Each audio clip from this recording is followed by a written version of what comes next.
आप सबके भविष्य में। धन्यवाद जी हरिवंश जी। श्री गुलाम नबी आज़ाद जी।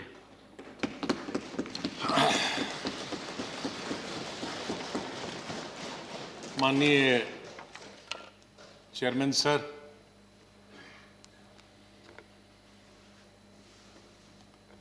आपने, माननीय प्रधानमंत्री जी ने, माननीय डिप्टी चेयरमैन साहब ने और मेरे जितने भी यहाँ साथी हैं, उस तरफ के या इस तरफ के, सत्ताधारी पार्टी के या विपक्ष के, और विशेष रूप से आपने और माननीय प्रधानमंत्री जी ने जिस तरह से भावुक होकर मेरे बारे में कुछ शब्द बताए, मैं बड़ी सोच में पड़ गया कि क्या कहूंगा।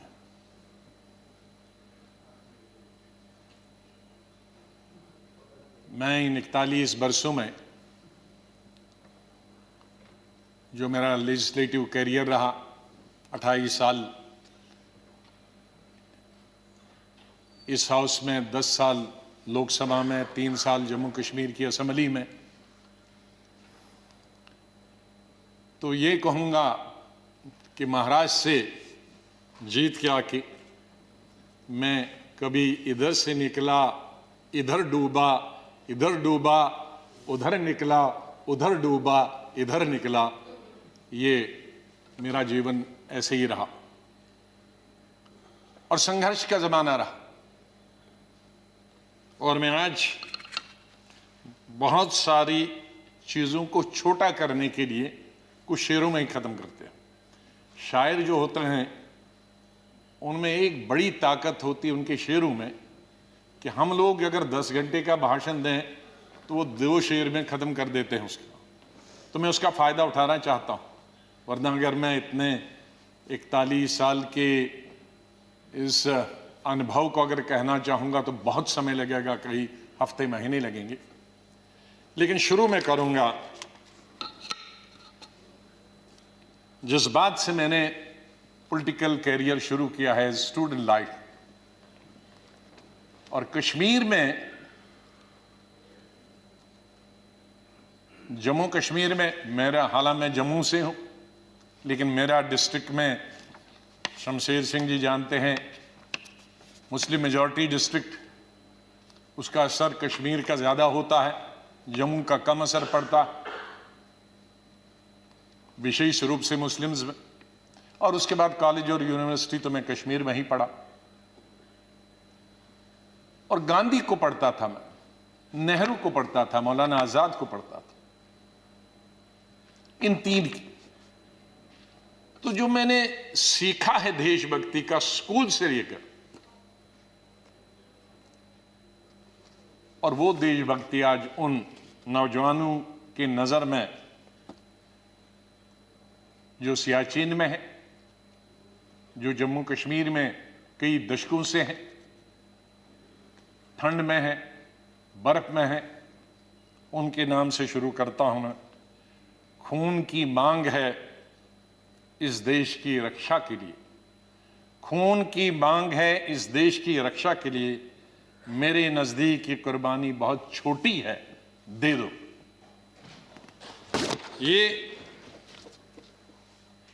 ये मेरे मन में बचपन से और स्कूल से ये बात रही।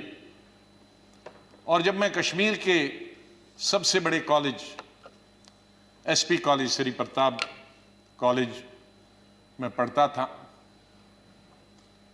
मुझे याद है वहाँ 14 अगस्त भी मनाया जाता था और 15 अगस्त भी मनाया जाता था हमारे कॉलेज में। और 14 अगस्त तो आप जानते हैं किसके लिए मनाया जाता, और मेजॉरिटी उनकी थी जो 14 अगस्त को मनाते, और बहुत कम माइनॉरिटी थी, दर्जन के अंदर, जिसमें मैं भी था और मेरे दोस्त थे जो 15 अगस्त में स्टाफ के और प्रिंसिपल के साथ रहते थे। और उसके बाद हम 1 हफ्ता कॉलेज नहीं जाते थे क्योंकि पिटाई होती। तो उस वक्त से निकलकर हम इस सोच के आए हैं जिस सोच में आज हम सब हैं, और मुझे खुशी है इस बात की कि इस सोच को बहुत सारे लोगों ने, और मैं बधाई देता हूं दूसरी पार्टीज को भी, वहां नेशनल कॉन्फ्रेंस हो, पीडीपी हो, बीजेपी तो शुरू से ही कौमी धारा की पॉलिटिक्स में थी, वो भी आहिस्ता आहिस्ता बड़े पैमाने पे आए और कश्मीर आगे बढ़ा। मेरी हमेशा ये सोच रही कि हम बड़े खुशकिस्मत हैं, जन्नत हिंदुस्तान ही है। मैं तो आजादी के बाद पैदा हुआ, लेकिन आज गूगल के जरिए मैं पढ़ता हूं, देखता हूं, सुनता हूं, यूट्यूब के जरिए पढ़ता हूं।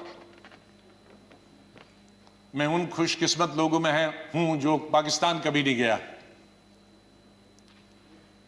लेकिन जब मैं पढ़ता हूं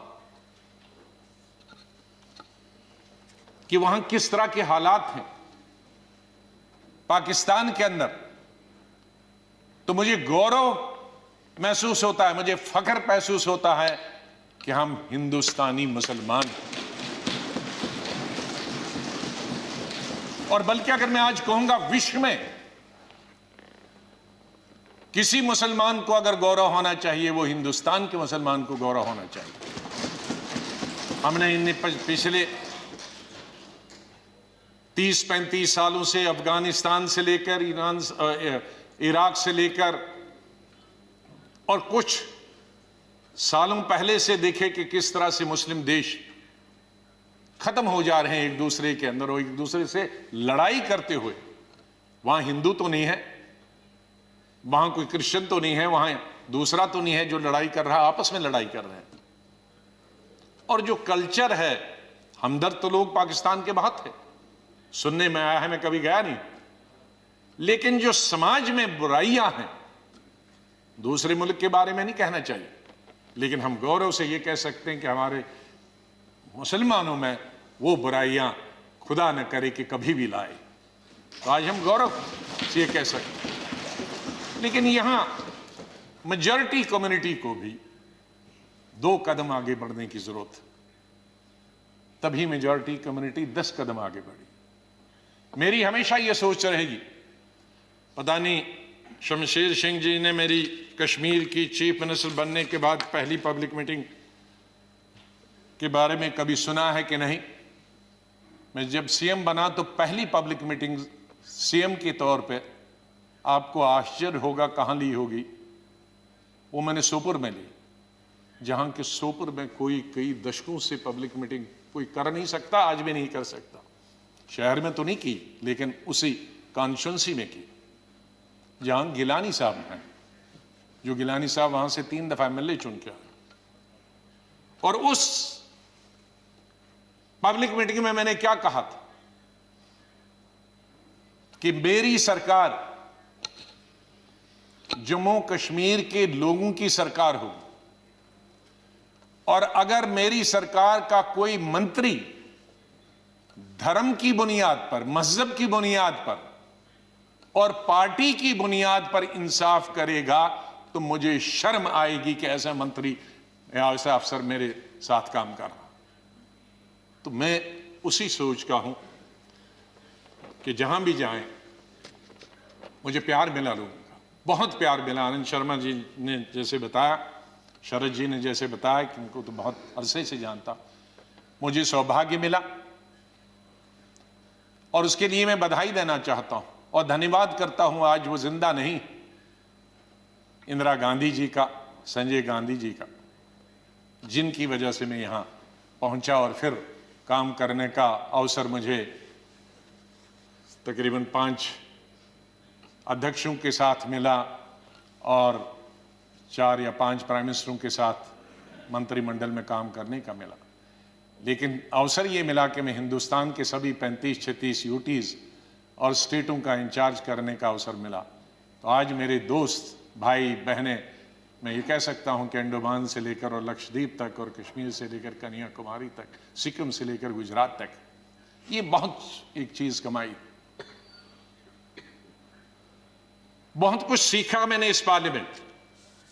मुझे अवसर मिला पार्टी के जनशक्ति या मंत्री के रूप में, वो इंदिरा जी के वक्त में मिला, राजीव जी के वक्त में मिला, सोनिया गांधी जी के वक्त में वो अवसर उन्होंने मुझे प्राप्त कराया, राहुल गांधी जी के वक्त में, और मुझे शायद बहुत सारे कम लोगों को ये अवसर प्राप्त हुआ होगा कि जो अपनी उम्र से दुगने के लोग थे और बड़े लीडर थे, उनके साथ पार्टी की तरफ से मीटिंग करने का मौका मिला और पार्टी के साथ कई नेगोशिएशन करने का मौका मिला। उनमें ज्योति बसु जी थी, करुणानिधि जी थे, जयललिता जी के साथ मैंने अलायंस किया, करुणाकरण जी थे, चंद्रशेखर जी थे, देवीलाल जी थे, मुलायम सिंह यादव जी थे, प्रकाश सिंह बादल जी से अलायंस तो नहीं किया, लेकिन कई चीज़ें, जब मैं मिनिस्टर ऑफ स्टेट होम था तब कई मीटिंगें हुई। मैं जब देखता था implementation of Punjab accord, Assam accord, ये देखता था। आई.के. गुजराल साहब से, शुभू सोरेन जी से, शाहब तंगल जी से, मुपनार जी से, फारूक साहब से, मुफ्ती साहब से, ये सब लोगों के साथ कई दफ़ा, और यही वजह है कि यहाँ भी उसी तरह से मैंने चलाया। 3 प्राइम मिनिस्टरों के साथ मैं पार्लियामेंट्री अफेयर्स मिनिस्टर रहा। मैं उस बात को भूल नहीं सकता कि इंदिरा जी फोतेदार जी और हमें बताती थी। फोतेदार जी पॉलिटिकल सेक्रेटरी थे, मैं यूथ कांग्रेस का प्रेसिडेंट था।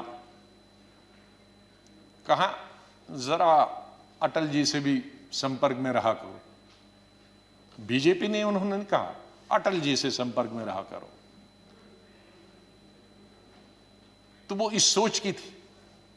बाद में राजीव जी जब प्राइम मिनिस्टर बने तो उन्होंने कहा भाई अब विपक्ष के जो लोग हैं उनके पास तो 2 एमएलए एमपी हैं, हमारा इतना बहुमत, उनको भी तो अपनी कॉन्स्टिट्यूंसी का काम करना होता होगा, उनसे भी जरा पूछा करो। जब पार्लियामेंट्री अफेयर्स में मिनिस्टर बना मैं उनके वक्त में, राजीव गांधी के, तो फिर एक दफा फिर याद दिलाया कि आप बहुत सारे काम अपनी पार्टी के कराते हो, विपक्ष के भी कुछ करते हो। मैंने कहा मैं बिल्कुल उनके भी पूछता हूं, जो जो बताते हैं, हर चीज आपको बताने की जरूरत नहीं, हम अपने लेवल पे करते हैं। और बाद में मैंने यही चीज माननीय अटल बिहारी वाजपेयी जी से सीखी। 5 साल 91 से 96 तक मैं पार्लियामेंट्री अफेयर्स मिनिस्टर रहा, और भी पोर्टफोलियोज थे मेरे पास। और अटल जी विपक्ष के नेता रहे, हमारे पास बहुमत नहीं था और अलायंस भी नहीं था, माइनॉरिटी गवर्नमेंट थी। और उस माइनॉरिटी गवर्नमेंट में अटल बिहारी जी वाजपेयी जी विपक्ष के नेता हो, यह हाउस चलाना कितना आसान मुश्किल हो सकता।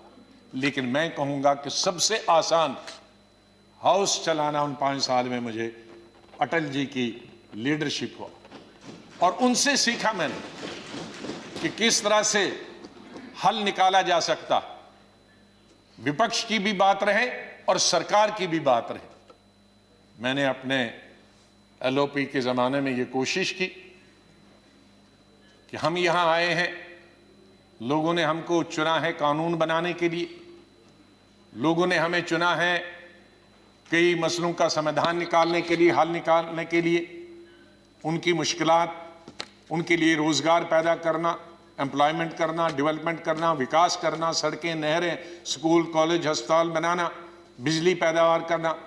तो अगर हम हर वक्त ये आपस में ही लड़ते रहे, झगड़ते रहे और वो कानून पास नहीं होंगे तो लोगों का विश्वास हमसे उड़ जाएगा। इसलिए जब भी मैं अपने साथियों को भी समझाता था कि इसको मिक्स करो, एक आध दिन विरोध दिखाओ, एक आध दिन झगड़ा करो और बाकी दिन डिस्कशन करें। ये मैंने हमेशा प्रयास किया अपने। मैं धन्यवाद करता हूं हमारे उस तरफ के भी साथियों को जिन्होंने, और इस तरफ के सभी लीडरों को जिन्होंने उस प्रयास में पूरा अपना सहयोग दिया। मैं अपनी बात गृह मंत्री जी को स्टेटमेंट देना था, मैं उनका धन्यवाद करता हूं, और सबसे ज़्यादा धन्यवाद मैं प्राइम मिनिस्टर का करता हूं कि आपने सबको सुना, आपने इतना समय 2 घंटे से ज़्यादा यहाँ समय दिया। आप बहुत भावुक हुए, और सच है, हकीकत, अगर सच बताएं सर, मेरे माता पिता की जब डेथ हुई, मेरे आंखों से आंसू निकले, लेकिन मैं चिल्ला के रो नहीं पाया। मैंने जिंदगी में सिर्फ चिल्ला के रोया। और जब रोता है इंसान तो वो कोई चिल्ला के रोने के लिए तो आपको आर्टिफिशियल होने की जरूरत नहीं। वो थी पहली संजय गांधी की मौत, इंदिरा गांधी की मौत, राजीव गांधी की मौत, अलग अलग जगह थी, क्योंकि तीनों मौतें अचानक हो गई थी। शायद अगर नेचुरल मौत होती तो वो चीख नहीं निकलती। और चौथी थी जब सुपर सुनामी आ गया था उड़ीसा में 99। मैं हॉस्पिटल गया अपने पिताजी को दिखाने के लिए और उन्होंने कहा कि इनको गैलेपिंग कैंसर है। मुझे तब तक ये गैलेपिंग कैंसर का नहीं, कैंसर मालूम, गैलेपिंग। तो मैंने पूछा इसका क्या मतलब हुआ, कि ज्योग्राफिकल रेशो से बढ़ता है, 2 का 4, 4 का 8, 8 का 16, 16 का 64, जो बढ़ जाता है, और इसकी अपर लिमिट है 21 दिन। तो 21 दिन आप कहीं मत जाओ।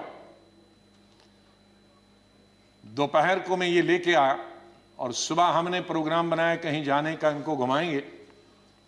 मिसेस गांधी का शाम को फोन आया कि वहां साइक्लोन है, कोई दूसरे जनरल सेक्रेटरी हैं वो जाना नहीं चाहते और तुम ही जा सकते हो। अब मैं उनको कहता कि मैं अगर मेरे डॉक्टर ने ये कहा है तो कहेंगी बहाना कर रहा। तो मैं अपने पिताजी को छोड़कर मैंने कहा 2 दिन में वापस आऊंगा। गुजरात के ये उड़ीसा के लोगों के लिए एक नई बात कहता हूं, क्योंकि इसका लुल्लू इसका गवाह था, वो इस दुनिया में नहीं रहा। हमारे कांग्रेस का यंग लीडर था, यूं बहुत हाउस होल्ड नेम है आज भी। उड़ीसा जब एयरपोर्ट पे पहुंचा तो 1000 आदमी था, लड़के। तो कहा सर पैदल चलना है, क्योंकि सारे पेड़ जो हैं, शहर पानी में है और सारे पेड़ सड़कों पर है, तो ये 10-12 किलोमीटर पैदल चलना। चले हम। तो सबसे बड़ा काम क्या था पहला, और मिनिस्टर कोई नहीं, चीफ मिनिस्टर भाग गए थे, मिनिस्टर भाग गए थे, कोई एडमिनिस्ट्रेशन, कोई दुकानें तोड़कर मैंने उनकी लिस्ट बनाई पुलिस की मदद से कि उनको पैसे देंगे बाद में। हमने हथियार लिए जंगल काटने के 3 रातें और 3 दिन। और अटल जी से जाते ही मैंने फोन पे संपर्क किया, अटल जी प्राइम मिनिस्टर, कि ये स्थिति है और हम सड़क तैयार करेंगे, तब आप आइए ताकि हम वहां समंदर तक पहुंच जाएं। 3 रात और 3 दिन हम तकरीबन 1000 लड़के यूथ कांग्रेस के मैंने लगाए काटने में और सड़क। फिर पीएम को फोन किया, फिर वो हेलीकॉप्टर से आए, फिर उनसे राशन मंगाया, फिर उसके बाद मैंने सोनिया गांधी जी को कहा। तो और वहां मैं रोया जब मैंने लाशें देखी, सैकड़ों लाशें तैर रही थी जब हम समंदर के किनारे तक पहुंचे। वहां मैं चिल्ला के रोया। वो 4थी दफा था। और 5वीं दफा जिसका उल्लेख माननीय प्रधानमंत्री जी ने किया और वो भावुक हुए। मैं 2005 में जब चीफ मिनिस्टर बना नवंबर में, और मई में जब दरबार कश्मीर में खुला, तो मेरा स्वागत गुजरात के मेरे भाइयों और बहनों की कुर्बानी से हुआ। मैं अभी 2 ही दिन पहले पहुंचा था, तो वहां स्वागत करने का मिलिटेंट का यही तरीका था कि आप हत्या करो गरीबों की तो वही स्वागत होता। उसका मतलब था कि हम हैं, इस गलतफहमी में न रहना। निषाद बाग जो कि राजभवन के साथ, वहां बस से उस पर लिखा था गुजरात की बस, उसमें हमारे तकरीबन 40-50 गुजरात के हमारे भाई बहनें टूरिस्ट, उस पे उन्होंने ग्रेनेड लगाया और मेरे ख्याल में दर्जन से ज़्यादा लोग वहीं हताहत हो गए और कई जख्मी हो गए। मैं फौरन तुरंत जगह पे पहुंचा, लेकिन तब तक पुलिस ने वो हटा दिया था। फिर मैं जैसे माननीय प्रधानमंत्री जी इन्होंने भी डिफेंस मिनिस्टर से बात की, मैंने प्रधानमंत्री जी से बात की, जहाज आया मी-8 उनको लेने के लिए। लेकिन जब मैं एयरपोर्ट पे पहुंचा तो जाहिर है सिक्योरिटी वाले कहते हैं कि सीएम आ रहे हैं, सीएम आ रहे हैं। तो एयरपोर्ट पे ये सब जाने के लिए तैयार थे। हमारे जख्मी भाई, छोटे छोटे बच्चे। तो जब मैं एयरपोर्ट पे पहुंचा तो इन बच्चों ने, जिसका किसी का पिता मर गया था, किसी की मां मर गई थी, वो रोते रोते मेरे टांगों से जब लिपट गए तो मैं जोर से, मेरी आवाजें निकल गई, ये खुदा ये क्या तुमने किया। मैं कैसे जवाब दूं इन बच्चों को, मैं कैसे जवाब दूं उन बहनों को जो यहां तफरी के लिए आए थे, सैर के लिए आए थे, और आज मैं लाशें लेकर इनके हवाले कर रहा हूं उनके माता पिता की। तो ये भावुक होने की जरूरी बात थी। आज हम ये अल्लाह से, भगवान से यही दुआ करते हैं कि इस देश से मिलिटेंसी खत्म हो जाए, इस देश से आतंकवाद खत्म हो जाए।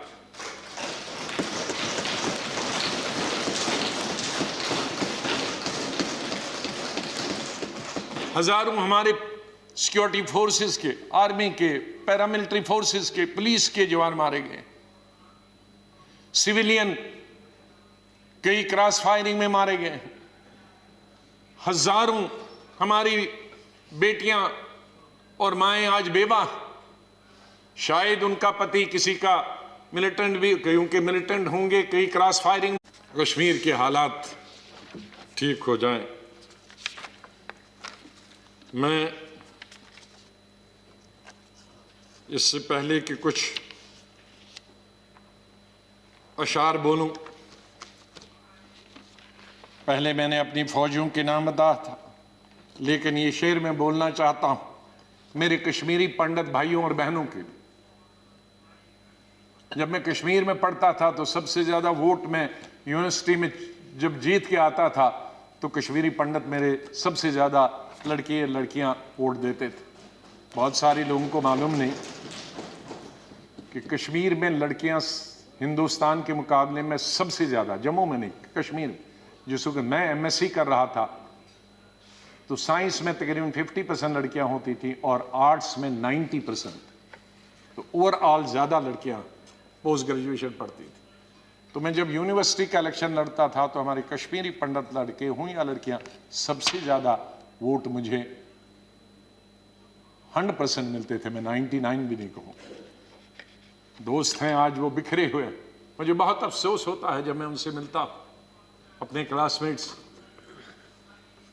ये उन कश्मीरी मेरे भाई पंडितों के नाम जिनके जो घर से बेघर हो गए, उन कश्मीरी बेवाओं के जो बेवाएं हुई हैं और बच्चे हुए और जो वहां से बिछड़ गए, उनके लिए शेर अर्ज करता हूं। गुजर गया, और ये हमारा जो आज मुद्दत खत्म हुई इसके लिए भी कह सकता हूं, गुजर गया वो जो छोटा सा एक फसाना था, गुजर गया वो जो छोटा सा एक फसाना था।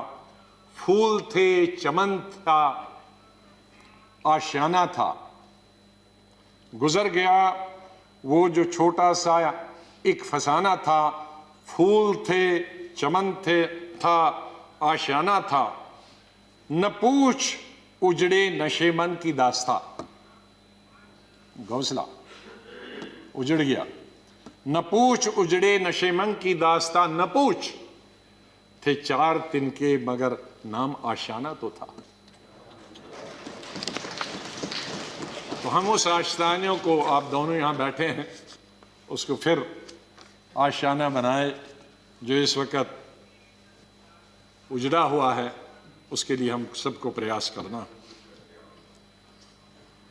और मुझे, जैसे मैंने बताया, बहुत काम कर चुके हैं, सेवा कर चुके हैं, आशीर्वाद सबका मिला है। मैं यही कहूंगा, दिल ना उम्मीद तो नहीं, नाकाम ही तो है। दिल ना उम्मीद तो नहीं, नाकाम ही तो है, लंबी है गम की शाम, शाम ही तो है। कितनी लंबी होगी? सवेरा तो आई, विंटर में जरा लंबी होती है, तो लंबी है गम की शाम, मगर शाम ही तो है, सवेरा तो फिर आ जाएगा। और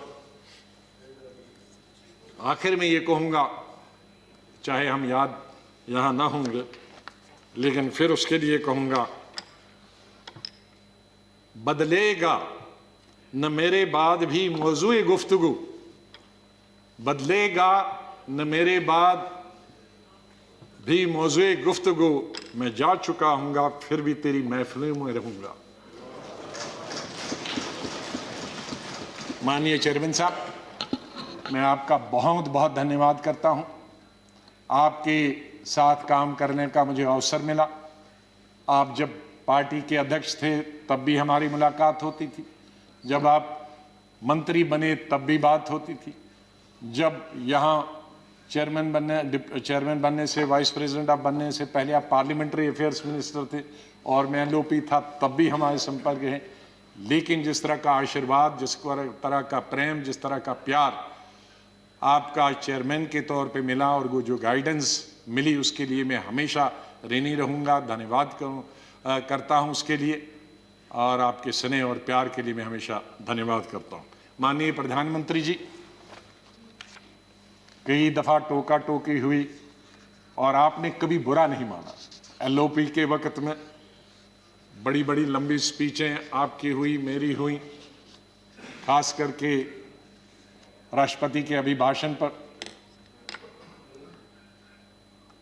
उसमें लंबी तकरीर होती थी। कभी हम कुछ एलओपी की जिम्मेदारी करते थे, लेकिन आपने व्यक्तिगत तौर पर उसे कभी अपने खिलाफ नहीं लिया। हमेशा भी आपने पर्सनल कॉन्टेक्ट्स को और पार्टी की जो जिम्मेदारी है उसको दूर रखा। कभी ईद हो, दिवाली हो, बर्थडे हो, उसमें बराबर आपने कभी भी कमी नहीं की फोन करने की। सबसे पहले या तो मेरे पार्टी प्रेसिडेंट का आता था या आपका आता था। दो आदमियों का तो अनिवार्य, हमारे प्रधानमंत्री और कांग्रेस प्रेसिडेंट मिसेस गांधी। और आपने हमेशा बताया कि कभी अपनी स्टेट के बारे में हो और कोई काम हो तो मुझे आप कभी भी बताना। मुझे याद है जब मैं राज्यसभा इलेक्शन लड़ने गया तो आपने कुछ कहा कि भाई आपको कुछ जरूरत है। मेरे का वो तो लड़ाई है, आपका कैंडिडेट है, मैं कैंडिडेट हूं, उसमें आप कुछ नहीं कर सकते। तो ये एक पर्सनल टच जो होता, आदमी भावुक हो जाता है, आदमी सेंटिमेंटल हो जाता है, आदमी इमोशनल होता है। और मेरे संपर्क तो विपक्ष के साथ आज से नहीं, जब पहली दफा मैं एमओएस बना था तब से लेकर आज तक, क्योंकि हम मिलके ही देश को चला सकते हैं। लड़ाई करके, गालियां दे करने के, हम अपनी बात अपने भाषणों के जरिए कर सकते हैं।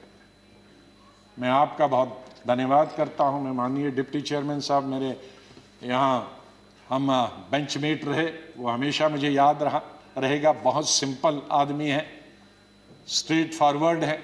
कभी कभी हम नाराज होते हैं स्ट्रेट फॉरवर्ड, लेकिन स्ट्रेट फॉरवर्ड हमेशा वो लोग नाराज होते हैं।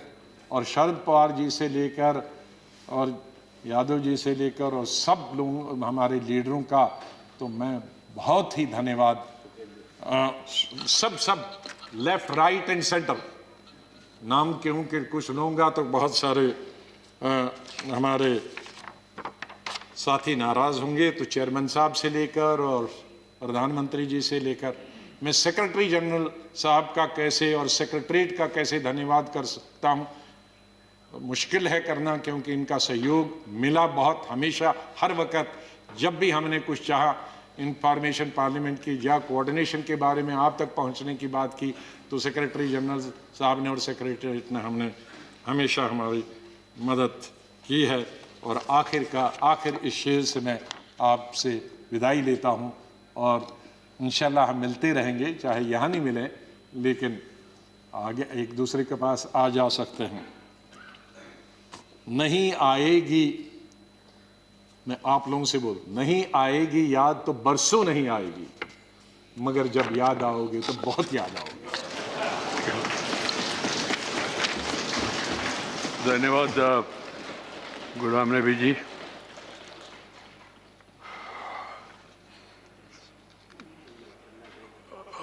Friends, we have another important